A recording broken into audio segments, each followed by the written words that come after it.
Hello, I'm back again today with another process video. I'm obviously working with 6x8 pocket pages. Kind of not too much I can do about these spaces because I have 3 4x6s and I have picked out stuff that I want to use. But if you've watched any of my other videos, you know that usually there are a lot more 3x4 spaces to work with. So this is a little bit different, shaking it up a little bit, making it a little bit tougher. So here's what I think I'm going to end up with. I've got this card, which I thought I would use in a previous video on a different layout, but decided not to go with it. So I have that. I have cut a picture that I think I'm going to put on here like this. Here's the only other 3x4 I have, so it's going to have to go in one of these spots, obviously. Not much choice there. I've got this journaling card that says love this, so not sure if it's going to go on this side or this side, but it has the red element. Whoops, covered that up by accident. To match with this one, so that's good. And then I really only have 2 4x6 photos, and these are both from inside the castle. Most of the pictures I had were outside because the main area, I can't remember if they just call it the ballroom or the banquet, probably banquet room. That sounds more castle-y, right? Most of it was under restoration when we were there. So there were people in there working and doing things. And so they had it kind of sectioned off. So we could kind of only see the edges and then see the rest from a distance. So I have these 2 photos, but they both have red elements in them. So I thought it would work. So I've got to put them either here or one here, one here. Not quite sure how that's all going to work. But so that's all I have. So I'm hoping this one would be pretty simple and that it'll go pretty quickly, but you never know. So we'll see. I think this is the arrangement that I'm going to go with for this layout. I didn't want these 2 next to each other, like on the same side, because those are pretty bold, red elements. So I wanted those across from each other. So I think that's the best way that that's going to work. And then these are also nicely balanced because I have the red here, I have some here. This is a little bit darker, but still. Then they're across from each other and it doesn't distract from this. And then my lone photo over here that does not have anything red or a card or something. So that works nicely because it's got blue in this photo, blue here. I think that works out okay. So I think this is what I'm going to go with. And then I had thought about rummaging just to find, do I have another photo that I could stick on here?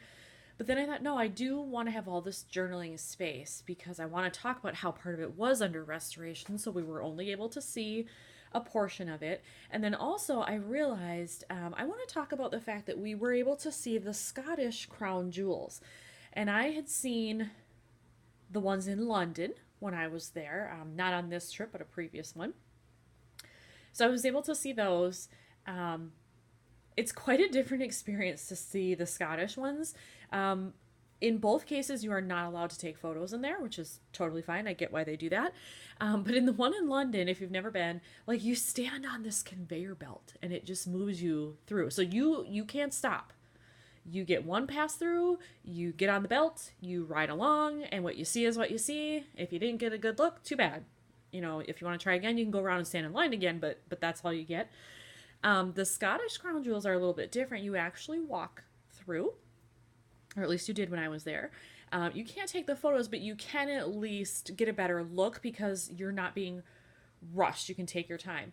They were probably about, I'm going to guess, 20 people, 18, 20 people in our little tour group.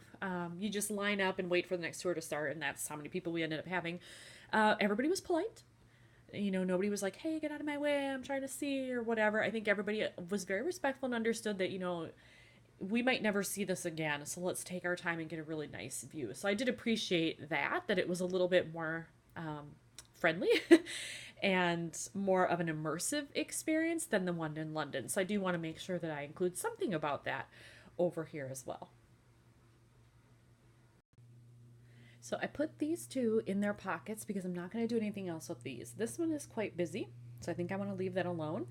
And then this one I'm just going to journal on. So really that side is done, not too much to do there. This side is a little bit different. I do want to stamp something here or find a sticker or something that's going to go there for that empty space. This one, not sure. I could maybe do something down here because this is dead space. I'm not sure I really want to cover up this wall because I think it looks pretty cool with the arch there. And I don't want to detract from the cannon. That was pretty fun. And then I have this one, which the ceiling is gorgeous. Look at this. It's part of why I took the picture. You can see all the ornate detail in the ceiling there. But it's very white or gray, given the shadow. So I'm not quite sure. Do I want to put maybe a label tag or something over here or not? That's kind of what I need to investigate next. As I was looking through my stash of stuff, I pulled out these gold phrases here, and these are from, let me grab the package here, Pretty Little Studio. They're the Let's Go line. Obviously, I've been using them because you can see some are missing. And I found one that I think it'll work. It says, imagine.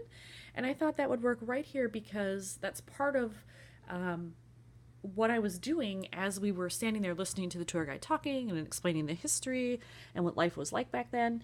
And I could vividly imagine what it was like for the soldiers who were there to defend the castle. Various attempts at invasion of the castle did happen. And so, you know, the guide made it very vivid for me. And so I thought I could imagine that. So I thought that was appropriate. So I'm just going to put that on there. And that's all that'll go on that one, I think. You know what? I think I want a little staple, though.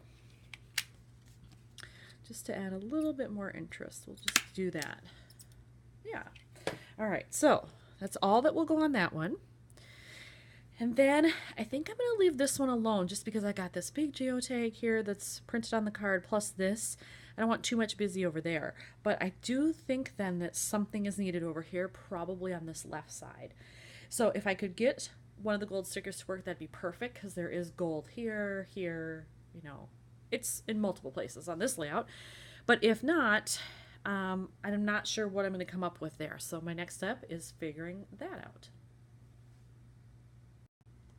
So I did find another sticker that I think will work with this photo, and it just says experience. And I think it works because when I start journaling over here, I can talk about what an amazing experience it was to see all of this, to see the crown jewels, get the history, all of that. So I think it will work. It'll be appropriate, I think. So I'm going to just put this one right on the left side there. Yeah, I think that works. It breaks up. I mean, the ceiling's gorgeous, so I don't want to lose that. But I think it breaks up all that white. That's a lot of white dead space, kind of. So I think it balances nicely with up here. And then I have the gold elements. And I think, actually, I wasn't planning to do this, but now that I look at it, I think with that gold in there, I may do some gold Heidi shine over here. Let's try it. So I've gotten out my trusty box. This is an old Felicity Jane box, and you can see I've used it before for this purpose. I just put it in the box, shake up my Heidi shine. I'm not going to do the Adele song, sorry. Far better when she does it. But there. And then I'll just do a little bit, I think. Maybe just around the edges. I don't want to go like super hog wild or anything.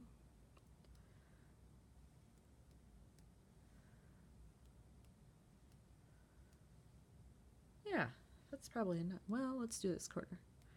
There. All right, so that's really all that needs, I think anyway. Don't want to overdo it, just a subtle background. And then once it dries, I can slide it in the pocket and do my journaling on top of it. And it'll look quite nice, I think, with a nice black ink. I'll use my Zig Millennium pen, and then you'll just see a little bit of gold shining in the background. So the journaling card with the Heidi Shine is dry, so this just gives a close-up look. I didn't put a whole lot on there, just a little bit. Come on, focus, camera. Hello. I don't know what the secret is to making this focus. There we go. All right, so we're just going to put that in the pocket. And there we go. Oops, we got some glare there. So that one's done. I'll do my journaling off camera and I'm good to go to move on to my next layout. Thanks for watching, everybody.